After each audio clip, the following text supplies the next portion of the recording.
Hello there. Welcome to Just the Dis. We talk about Blu-rays here. My name is Brian, and got a full-up new disc box. I'm going to talk through here. I've got a variety of labels, a variety of titles. Let's start with 48 Hours. This one out from Paramount as part of the Paramount Presents line, which of course we know has the lovely fold-out cover. And so this one, I had seen it, but it had been a little bit. I was watching, I think I talked about it on the channel. I watched Beverly Hills Cop when the 4K came out. I would have liked a 4K of this ultimately, but I'll just take this Blu-ray. But one of the not necessarily like original buddy films, but I think one that was such a huge hit in the, I want to say the Christmas time, 1982. One thing that they talked about in one of the features, I think it was in the, there's an interview with Walter Hill on here. That I always enjoy Walter Hill interviews. He's one of my favorite filmmakers, so I just love to hear him talk about stuff. But they gave a context about when this came out. It was up against another Paramount movie, Airplane 2, and then a bunch of like prestige dramas. I want to say like Gandhi and some other stuff. And so Paramount was going like full on counter programming, and it worked. And this movie made, I want to say like $75 million in 1982 dollars, which was a pretty big deal. And it obviously blew up Eddie Murphy. Just really an incredible showcase for Eddie Murphy as Reggie Hammond. And, Nolte is great. They're just wonderful together. There's definitely some stuff that maybe wouldn't be in a movie today, but it still holds up. And I loved one thing that Walter Hill said in the little interview was he was talking about how one of his things about these kind of movies is that the two guys shouldn't like each other. And if you think about some of the best buddy movies, a lot of the dynamic is driven by that kind of dislike. Midnight Run comes immediately to mind. And then, ultimately you have a begrudging respect, and then maybe even sort of a friendship that forms in a lot of times with films like this, and that's definitely the case here. For those who don't know the plot, there is a chain gang jailbreak where James Remar, who is a great character actor, is the villain of the film. He busts out of a chain gang and finds his way back to San Francisco, where there is some money that he's looking for as part of a heist, and he kills some cops on the chain gang and kills a lot of people and has no qualms about the killing that he's doing. And so the city really wants to take care of this, and they don't have a lot of leads as to how to find him. And Nolte figures out that he can get a convict, again, Reggie Hammond, Eddie Murphy, out of jail and get him on a 2-day pass to help, maybe figure out where James Remar is. And so he gets him out, and they are very ornery with each other. And, it's just a really fun action movie. And it's very heavy on the action, very heavy on the violence. Whole lot of shootings in this movie, a lot of people getting killed. But it's a neat movie to watch in the context of, wow, this was a huge hit back then.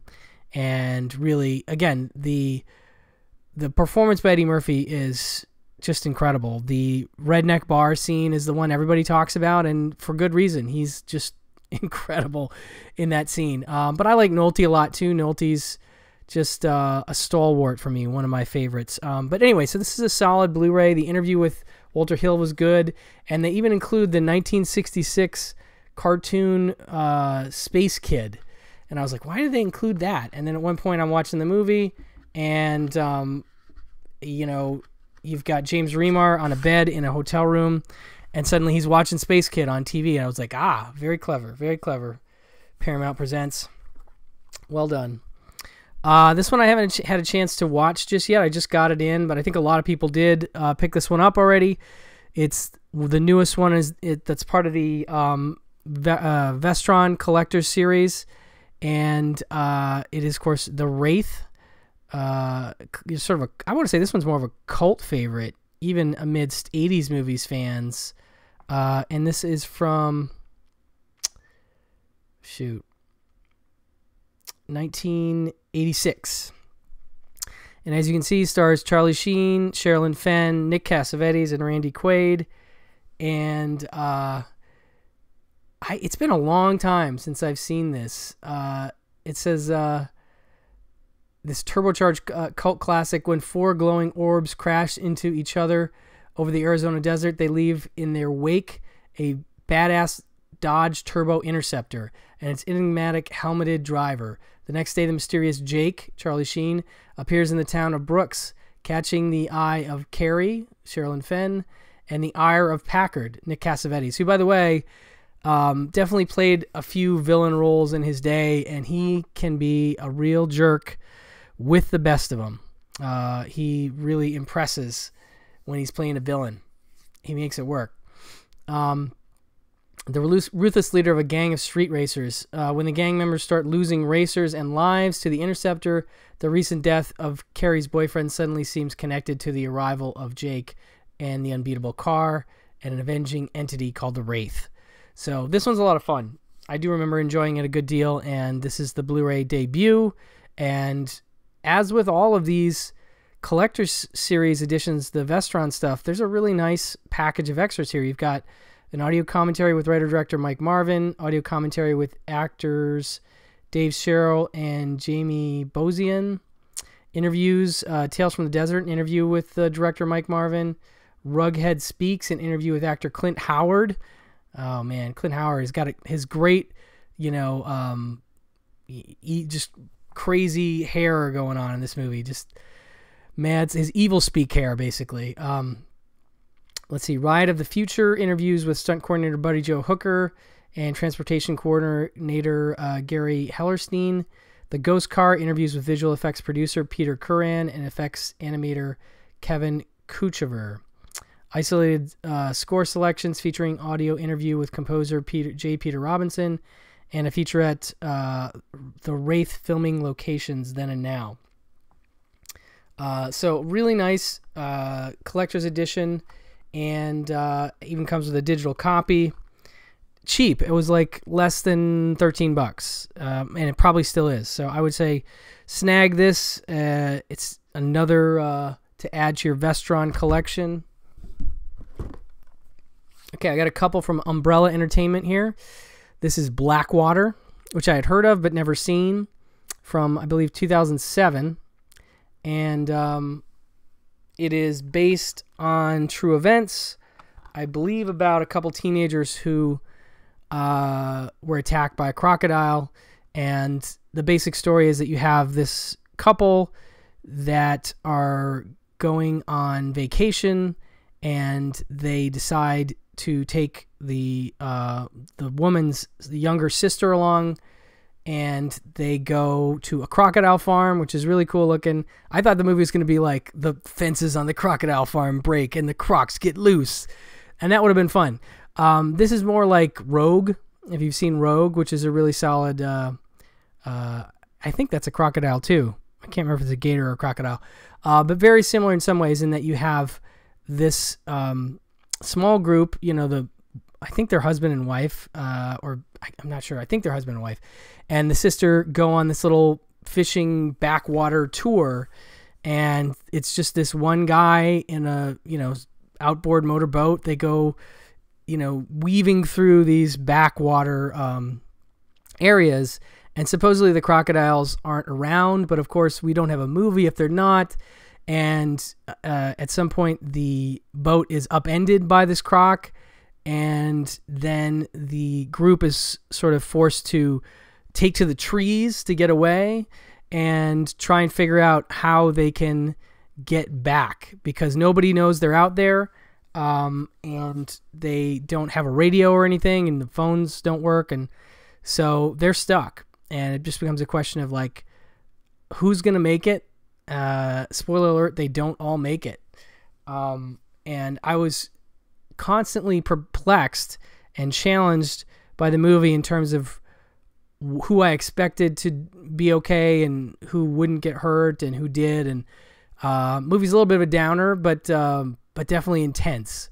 Like one of those things where, you know, you're just, if there's anybody near you, you're going to be grabbing onto them, because there's a lot of stuff where they have to go in the water and you're just like, oh my God, don't go in the water now. The croc is right there. So very effective and enjoyable as an animal attack film. It has no subtitles. That bummed me out just a little bit, I'll say for sure. But audio commentary with Andrew Trocky and David Nerlich. The director is... they're the co-directors on this. So you get a commentary from them and deleted scenes and the making of Blackwater. And I guess they use some real crocodiles in this movie. So I'm curious to watch that and find out exactly how many real crocodiles are in this, because it felt like a lot of real stuff was happening, and I don't quite know how they did it. So I'm sure that maybe there's some digital in there. I don't want to speak out of school, but an enjoyable Animal Attacks movie for an Animal Attacks fan like myself. So hats off to Umbrella for unleashing this one. And one more from them. We have a Fred F. Sears double feature. Fred F. Sears is the director of both of these films. These are both part of a Sam Katzman DVD collection, and he is the producer on these. You know, not a Roger Corman exactly, but a lower budget, you know, film producer. And I bought this mostly for the giant claw, although the werewolf looks interesting as well. The giant claw is one of the original, like, movies that people would call one of the worst ever made. I totally disagree. I think it's way too entertaining to be one of the worst movies ever made. But I think the part that always throws people is that this one, and they don't even have a picture of it on here, has this giant turkey monster that some military folks, it says engineer Mitch McAfee spots a UFO while directing a study at the North Pole. But when the Air Force arrives, they cannot find anything visually or on radar, throwing Mitch's reputation into doubt. Soon, though, many airplanes are reporting attacks by a UFO, which turns out to be a giant speeding bird from outer space. So yeah, this giant turkey monster, it's the ugliest giant monster you've ever seen, and it makes this horrible screeching noise. And yeah, it's just one of those, you know, it's from 1967? No, 57. Yeah, that makes more sense. I was going to say, if it's not from the 50s, it certainly feels like it is. But I find it an entertaining movie. I've actually already bought it on Blu-ray. There was like a German import I got because it was harder to find for a minute. And now there's multiple Blu-rays of it. But no extras on this. Like I said, you have also The Werewolf from 1956. It just says, a stranger shows up in town not knowing who he is or where he came from. When a local tough guy threatens him, the stranger's anger comes out and he turns into one of the most terrifying creatures of legend, the werewolf, killing the hooligan. I guess he's kind of like a hulky werewolf, like he can get mad and turn into it. As the locals try to understand the unusual murder, we learn the origin of the werewolf, created by two diabolical doctors who gave the stranger an unusual serum.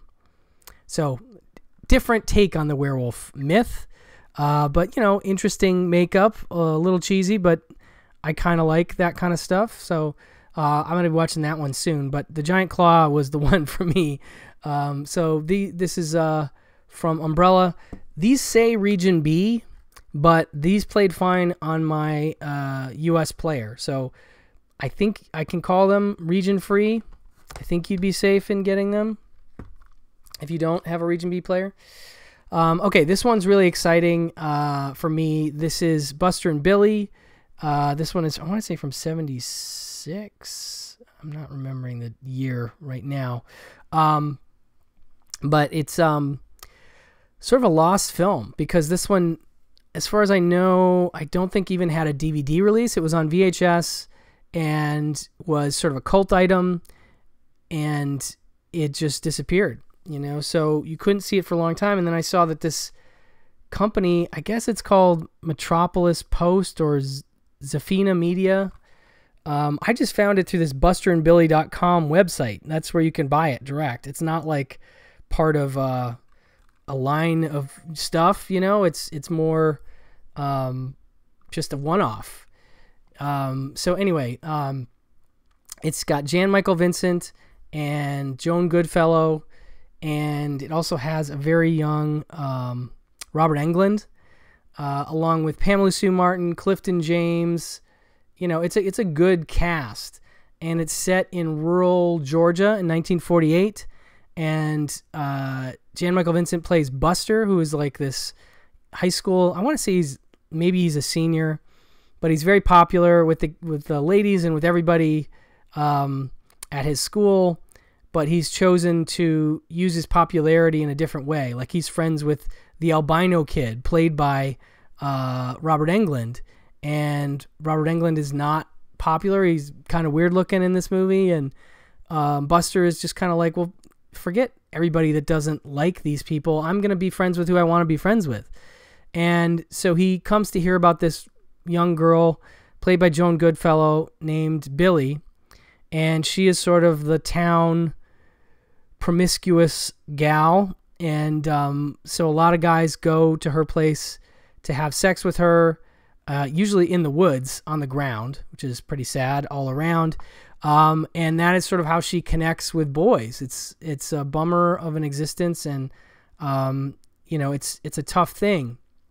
But so Buster becomes sort of infatuated with her, and they begin a romance, and it's a weird romance because he is of quote unquote higher status because of his popularity than she is, and so it's a weird, you know, thing where he just decides he's going to do this despite what his friends will think. Again, it's a really interesting character that Jan Michael Vincent plays, and I've always respected that character and the fact that he just does what he wants to do, and like I said, just disregard whatever anybody else says. It's who cares, and it's a great attitude, and it's a very powerful film. It I don't want to give away too much, but it doesn't necessarily have a happy ending, but it's a moving film all told, and one I'm very excited to have on Blu-ray. Widescreen version preserving the aspect ratio of the original theatrical release. I think it's a 1:8:5 release, but the transfer looks good. The last time I've seen this was on a VHS rip, so to get this Blu-ray was a big deal to me. I love the sort of lost 70s films. In particular, I love some Jan Michael Vincent films like this and Baby Blue Marine, movies that, you know, haven't found their way to Blu-ray yet. Thankfully, White Line Fever has, and Shadow of the Hawk, I think, is one of his. I mean, he's got a lot of interesting stuff in the 70s. But this is a gem. Definitely worth getting. Okay, next up from Mill Creek, we have one from Blake Edwards from 1989. This is a late period Blake Edwards film. And it stars, as you can see, John Ritter. And he plays a hard-drinking alcoholic novelist who I think has won a Pulitzer Prize. They kind of dropped that at the beginning of the film. But he's run into some writer's blockage and is generally feeling sorry for himself. And at the beginning of the movie, he gets caught cheating on his wife, and she throws him out just completely justifiably. And he has to do some soul searching in terms of like, what is going on with him? Why is he such a womanizer? And he's a really interesting character because he's not, you know, it's not a likable move to get caught cheating on your spouse in the first scene of the movie. But John Ritter, you know, is a really charismatic actor and a charismatic person. And he makes this guy, I can't say likable because there'll be a lot of people who just won't like him, but less dislikable than you would think a character like this would be. And so you see him, and how he interacts with women. He just loves women. He loves to talk to women. He's very tender, with them. Of course, he's aiming for some sort of sexual interaction, but ultimately he is funny and kind, and you can see that he wants to make a genuine connection with people. And eventually things don't work out usually with him, so he's had a lot of breakups. But anyway, so he is sort of just dealing with that. There's the ongoing thing is he hangs out at this bar run by Vincent Gardenia, and they have a really great rapport. He's the bartender owner of the place. So Vincent Gardenia and him talk throughout the movie. He has a therapist played by the guy who was the dance choreographer in Smile, if you've seen that movie. It's I don't know, it's a really interesting movie to watch. It's definitely comedic, but it's also downbeat. It's got a very famous scene with glow-in-the-dark condoms that I think a lot of people might remember. But overall, it's an interesting character study of a very flawed character and sort of how he's coping with his issues. But I'm a fan of this one. I really do think it's one of the better, certainly late period Blake Edwards movies, but actually one of my favorite Blake Edwards movies all around. And it is due in no small part to the John Ritter performance. Like, he really pulls it off like I think few actors could. So no extras on this one, but widescreen for the first time I think on Blu-ray. So very happy to get this one from Mill Creek.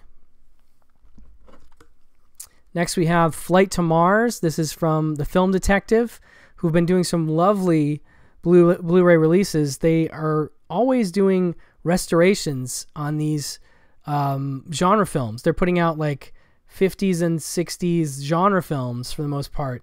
This one is a 4K restoration sourced from the original 35mm Cinecolor separation negatives. And it looks very good. It's a, space movie.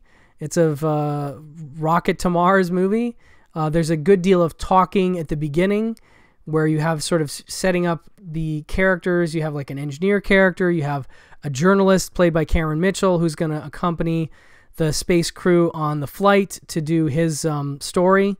And, so there's a lot of setup, and then they take off in this rocket, and it feels like, low budget. But it's from Monogram Pictures, I think. And there's a great little interesting feature on here called Walter Mirisch from Bomba to Body Snatchers and Bomba to Body Snatchers. So it's about Walter Mirisch, who would go on to be one of the head folks at Allied Artists, and how he got his start with Monogram Pictures, and how he was suggesting that they try and up their budgets a little bit to try and compete with some of the majors. And they did that for this movie, and it was a big hit for them. So it's cool to see, like, he would go on to produce for like Billy Wilder. Like, I always remember the Mirisch Company Presents, The Apartment and stuff. So it's interesting. His roots are back with Monogram and lower budget filmmaking, and that's great. But it's a fun, 50s sci-fi kind of movie. Like I said, a little clunky with the dialogue. One of those movies that, like, once they get to Mars, the Martians are actually humans, and they don't even have little antennae or anything. And they say they've learned English from listening to radio broadcasts and stuff. So I've always found that a little odd when you just were like, well, we couldn't afford any kind of prosthetics for them, so they're going to be just human. So I think that's amusing. But overall, it's not a bad movie if you're into this kind of 50s sci-fi kind of stuff. It has something called Interstellar Travelogues, Cinema's First Space Race, which has interviews with C. Courtney Joyner, who's a great commentator and just a great film historian all around. And he talks about, the beginnings of the, this type of movie, and how there was a lot of these around this time. And it's an interesting, it's only about 10 minutes or so, but it kind of goes through the history of this kind of movie, and where this film lands in context to that. So I dug that. And then there's also an audio commentary with a guy named Justin Humphreys that was good, as well as a full color booklet. So they really know how to cater to the collector. It's not a gigantic booklet, but you know, it's got a little essay action happening here. So that's nice. But I love that they are putting out these genre movies from the 50s, you know, and doing these restorations. Again, it's a color film and it looks nice and is worth picking up. And I would say, you know, check out the other Film Detective Blu-rays. I've mentioned a couple on the channel before, but they are sort of fun to watch what they're bringing out. It's just another sort of lower budget gem like this, you know, every couple months. So worth checking out the Film Detective and their Blu-ray releases. And then last but not least, I've got a couple that are relatively relevant to right now because they are the two G.I. Joe movies that preceded the newest one, Snake Eyes, which is in theaters and probably on VOD by the time this goes live. But these 4Ks look fantastic.